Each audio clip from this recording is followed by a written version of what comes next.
If I asked you to name the richest country on Earth, what would you say? It's a simple question, but the answer is incredibly complicated. Your first guess is probably the United States. It's the land of Wall Street, Silicon Valley, and billionaires. Or maybe you'd guess China, with its hyper-modern megacities, massive manufacturing power, and booming economy. Or maybe you're thinking of the Middle East, places like Dubai or Saudi Arabia, where oil money pays for gold-plated supercars and massive skyscrapers in the desert. If we just look at the total size of the economy, the massive pile of money a country makes, the United States wins easily. They are sitting on a staggering $32 trillion economy. But total money doesn't mean the average citizen is rich, because when you take that massive pile of money and divide it by the people who live there, the United States falls right off the top of the leaderboard. To find the actual richest countries in the world, you have to look much, much closer. You have to zoom in on tiny, secretive nations tucked away in mountains and islands. Today, we are pulling back the curtain to reveal who actually owns the world's wealth, and why the richest people on Earth are hiding in plain sight. To understand why America isn't number one, you have to understand the pie illusion.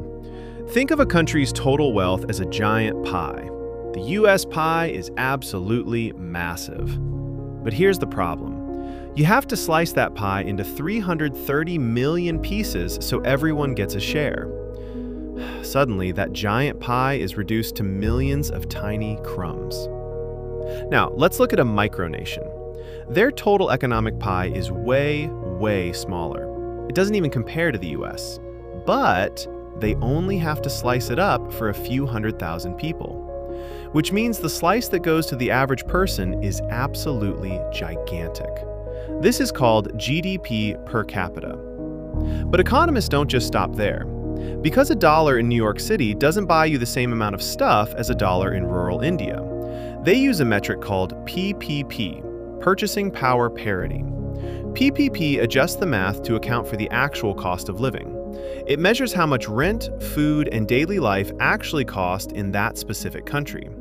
When you adjust for the cost of living, the average wealth per person in the US right now is hovering around an impressive $94,000. That is a fantastic number to be proud of. But prepare to have your mind blown, because that $94,000 is about to get completely crushed by the titans of global wealth. So if we are looking at wealth per person, you might go back to the Middle East. Places like Qatar and the UAE boast incredible wealth per person. Some estimates put Qatar well over $112,000 per citizen. They throw cash around like it's nothing. They use this wealth to build artificial islands, towering skyscrapers, and world-class infrastructure seemingly overnight. But there is a catch to this kind of wealth. It is almost entirely tied to the ground beneath their feet. It's petroleum and natural gas.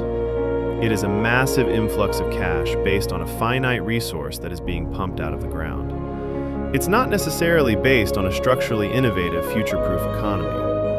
And incredibly, even with rivers of oil money funding their cities, they still aren't the richest countries in the world. To find the real top-tier wealth, we have to look at the statistical anomalies, the tiny red dots on the map that defy all logic. Let's start with Singapore. Singapore is a tiny island with basically zero natural resources. They literally have to import their sand and fresh water. Yet, they have a staggering GDP per capita of over $173,000. They did this by making themselves the ultimate middleman. They are the shipping, banking, and technological gateway for all of Asia. Next, we fly to Europe, to Luxembourg, a nation that acts as a fortress for global banking and investment funds. Luxembourg is roughly the size of the tiny US state of Rhode Island.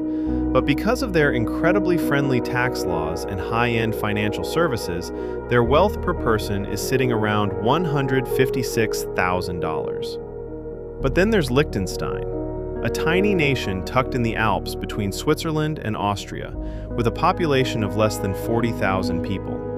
They don't just do banking, they do highly specialized manufacturing, like producing the world's most advanced dental equipment and steering components. Because their population is so tiny and their exports are so highly valued, Their wealth per person breaks the charts, soaring near the $200,000 mark. But before you pack your bags and move to one of these places, you need to know about the great illusion of modern wealth. Economists sometimes call it Leprechaun Economics. Let's look at Ireland. Statistically, Ireland is one of the richest countries on Earth at nearly $160,000 per person. But if you walk the streets of Dublin, everyone isn't driving Ferraris. That's because massive tech giants like Apple, Google, and Meta funnel their European profits through Ireland to take advantage of incredibly low corporate tax rates. The wealth exists on paper inside the borders of Ireland, heavily inflating their GDP numbers.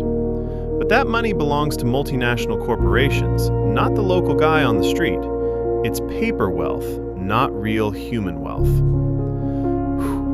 Which brings us all the way back home to the United States. It is structurally very easy to have a sky-high GDP per capita when your entire country is basically just one wealthy city, like Singapore or Monaco. You don't have rural areas or vast empty spaces dragging down the average. But the United States? The US is trying to balance 50 wildly different state economies, from the tech hubs of California to the farmlands of Nebraska, across 330 million people. To maintain over $94,000 in wealth per person across a population and landmass that massive is historically unprecedented. It is an economic miracle of scale that micronations never have to deal with. So, the next time someone says America isn't the richest country in the world, you can tell them they are mathematically right. But realistically, it's a lot more complicated. What do you think is the best way to measure a country's true wealth? Let me know in the comments, and hit that subscribe button for more deep dives.